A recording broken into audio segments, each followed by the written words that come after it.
चुनाव आयोग ने ममता बनर्जी की नंदीग्राम हमले की थ्योरी को सिरे से खारिज कर दिया, लेकिन ममता बनर्जी ने भी व्हील चेयर से अपने प्रचार का सिलसिला जारी रखा, बीजेपी के लिए चुनौती बनाए रखी। इधर टीएमसी को टक्कर देने के लिए बीजेपी ने तीसरे और चौथे चरण में स्टार उम्मीदवारों की सूची जारी कर दी है।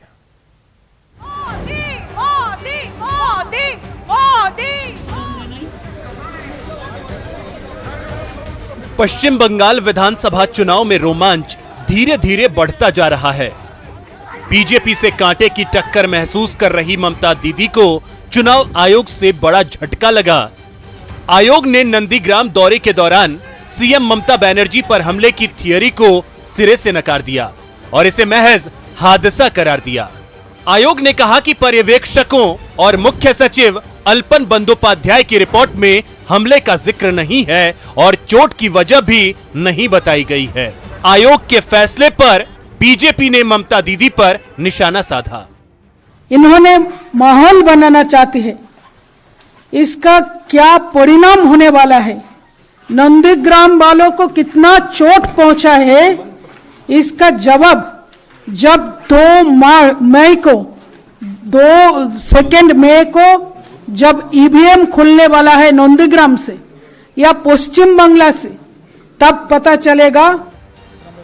पश्चिम बंगाल के तीसरे और चौथे चरण के लिए बीजेपी ने अपने उम्मीदवारों का ऐलान कर दिया है। इस चरण में स्टार उम्मीदवारों की लंबी सूची है। इसमें केंद्रीय मंत्री बाबुल सुप्रियो समेत 4 सांसदों का नाम भी शामिल है। जो थर्ड फेज है, थर्ड फेज में 31 सीटें हैं। आज हम 27 सीटों को 27 सीट को प्रत्याशियों के लिए घोषणा यहां से कर रहे हैं, जिसका केंद्रीय चुनाव समिति में ने उसका अनुमोदन किया है। उसी के साथ साथ चौथा फेज जो है, फोर्थ फेज में 44 सीटें हैं। 44 सीटें में 36 सीटें 36 सीट की घोषणा आज पश्चिम बंगाल के यहां से कर रहे हैं। इधर पश्चिम बंगाल में बीजेपी से कड़ी टक्कर का सामना कर रही टीएमसी के लिए सीएम ममता बनर्जी फिर से मैदान में आ गई हैं। ममता बनर्जी ने कोलकाता के मेयो रोड पर गांधी स्टैचू से हजरा तक व्हील चेयर पर रोड शो किया और साफ किया कि वो इस लड़ाई में झुकने वाली नहीं हैं। अनेक लड़ाइয়ের মধ্যে দিয়ে আমি পেরিয়ে এসেছি, কিন্তু I never bow down my head। पश्चिम बंगाल की 294 विधानसभा सीट के लिए 8 चरणों में मतदान होना है। इसमें 30 सीट के लिए 27 मार्च और 1 अप्रैल को, 31 सीट के लिए 6 अप्रैल को, 44 सीट के लिए 10 अप्रैल को, 45 सीट के लिए 17 अप्रैल को, 43 सीट के लिए 22 अप्रैल को, 36 सीट के लिए 26 अप्रैल को और 35 सीट के लिए 29 अप्रैल को मतदान होगा, जबकि मतगणना 2 मई को होनी है। Bureau report, news 18 network. Hazaribagh के चौपारण प्रखंड की एक बुजुर्ग महिला सरकारी ऑफिस और अधिकारियों का चक्कर लगाने को मजबूर है। दरअसल उसे सरकारी दस्तावेज में मृत घोषित कर दिया गया है। सरकारी सुविधाएं बंद है, तो वहीं उसे अब जिंदा मानने तक को कोई तैयार नहीं दिख रहा।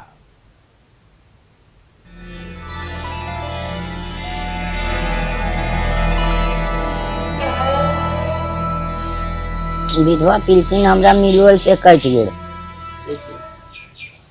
कटा दल थी, मरल आदमी के जिंदा आदमी मरल बना दल थी, काट कूट के बराबर कर दल थी।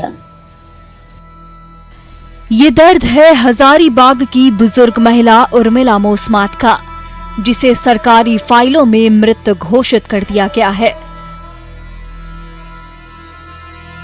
चौपारण प्रखंड में पडरिया पंचायत के बनऊ गांव निवासी उर्मिला अब सरकारी दफ्तरों के चक्कर काटने को मजबूर है, ये साबित करने के लिए कि वो जिंदा है। लेकिन कागज इतने पक्के हैं कि कोई विश्वास करने को तैयार नहीं हो रहा। नतीजा है कि न वृद्धा पेंशन मिल रहा और न सरकारी योजनाओं का लाभ। जब मामले का खुलासा हुआ तो सभी इस गड़बड़ झाले में पल्ला झाड़ते दिख रहे हैं। पडरिया पंचायत के मुखिया ने गलती के लिए माफी मांगी है। वहीं पंचायत सेवक और रोजगार सेवक, जिन्हें जीवित और मृत व्यक्तियों के लाभुकों के पहचान का जिम्मा मिला था, अब एक दूसरे पर ठीकरा फोड़ते दिख रहे हैं। जब हमरा पेंशन नहीं मिलो लगले साल भर से तब हुआ गलिए तो एगो ले पुलिस से बेचारा कल कह कि दादी आपको पैसा नहीं आया है, कहलिए नहीं। तो ये काम करे तू ब्लॉक जा, तो ब्लॉकवा गलिए तो हुआ पता भी कैलिए, तो ब्लॉकवा में कहल कह कि बोल सबको नाम कट गया है, कैसे होगा। तो दूगो और मर्दाना बैठल हल कि वो सब डांटे लगल कि मरा हुआ आदमी कैसे जिंदा होगा। जानकारी हुआ है, हम माफ़ी चाहते हैं, हमसे भूल मिस्टेक हुई होगी और मैं प्रयास करूंगा कि इन्हें सुधारने का मैं काम करूंगा। डोर टू डोर 16 आदमी को हम लोग वृद्धा पेंशन लाभों को। वहीं लाल फीता शाही का आलम ये है कि अधिकारियों के सामने जिंदा पहुंचने के बाद भी उन्हें कोई जिंदा मानने को तैयार नहीं दिख रहा। अब देखना है कि प्रशासन कब तक अपनी गलती सुधारता है और कब तक बुजुर्ग महिला को सरकारी योजनाओं का लाभ मिल पाता है। लेकिन जीते जी मृत घोषित किए जाने से जो मानसिक परेशानी हुई है उसका हर्जाना आखिर कौन भरेगा।